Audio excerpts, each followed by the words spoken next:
We all think we know what good teaching is. We've all been in a classroom. But have you ever really stopped to think about all the pieces that have to click into place for someone to actually learn something? It's way, way more than just a teacher talking at a student. So that's the big question we're tackling. What is the secret sauce? What really makes teaching work? Is it about having a brilliant teacher, a motivated student, a perfect curriculum, or is it something bigger? Well, to answer that, we've got a map. Check this out. This is an absolutely fantastic chart created by the educator Prakash Chavan, and it basically lays out the entire universe of teaching. We're going to use this as our guide to deconstruct the whole thing, piece by piece. So here's our plan. We'll start with the absolute bedrock, the foundation of teaching. Then we'll zoom in on the teacher's role. After that, we'll pull back to see the whole learning ecosystem, look at the methods and results, and finally, we'll put it all together. Let's do it. Okay, first things first, let's start at the very center of it all. What does Prakash Chavan's guide tell us is the absolute foundation of teaching? Right in the middle of the chart, you'll find what are called the Adhyapanatil Moolbhoot Ghatak, or the fundamental components. Think of these as the sun and the inner planets of the teaching solar system. These are the absolute non-negotiable core pieces that everything else revolves around. And here they are. You've got the classic trio, right? The teacher, the student, and the curriculum. But look, the model adds more. Educational aims, that's the why we're even doing this. Then you have the how, the teaching methods and the planning. And finally, evaluation. Did it actually work? Did the student change? These 7 pillars are the ground floor. Okay, so we've got the foundation. Now let's zoom in on what is arguably the most critical component of all, the teacher. What exactly goes into being an effective teacher?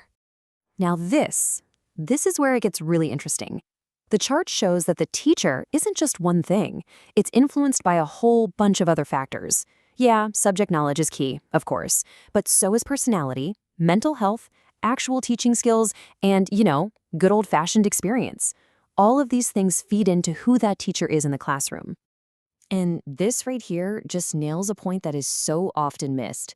We get hung up on degrees and what someone knows, but Prakash Chavan's model reminds us that a teacher's own happiness and mental stability are just as important. Seriously, if a teacher is stressed out or struggling, how can we expect them to create a positive learning space for kids? It's all connected. All right, let's zoom out a bit. Because a teacher doesn't just exist in a vacuum, right? They're part of a much bigger system, a whole learning ecosystem. And that brings us to the other pillars of that system. And at the heart of this ecosystem, well, it's the student. Obviously, everything, and I mean everything, is supposed to be for them. The curriculum is the roadmap for their learning. Sure, but it's the educational aims that are the destination. They answer the big question, what's the point of all this? And just like the teacher, these parts are also getting pushed and pulled by outside forces. Things like the overall school environment. Is it a good place to be? And what about the teaching materials? Are they actually interesting? Or are they from 1982? These things make a huge difference in how well a student can learn. Okay, so we've got the teacher, the student, and the curriculum all swimming in this environment. Now let's get practical. How does the teaching actually happen, and how do we know if it worked? The chart lays this out as a super clear logical flow. You start with good planning. Then you actually do the thing, using your teaching methods and tools. But it doesn't stop there. The last step is crucial, evaluation. You have to check if the students actually got it. It's a cycle, right? Plan, do, check, repeat.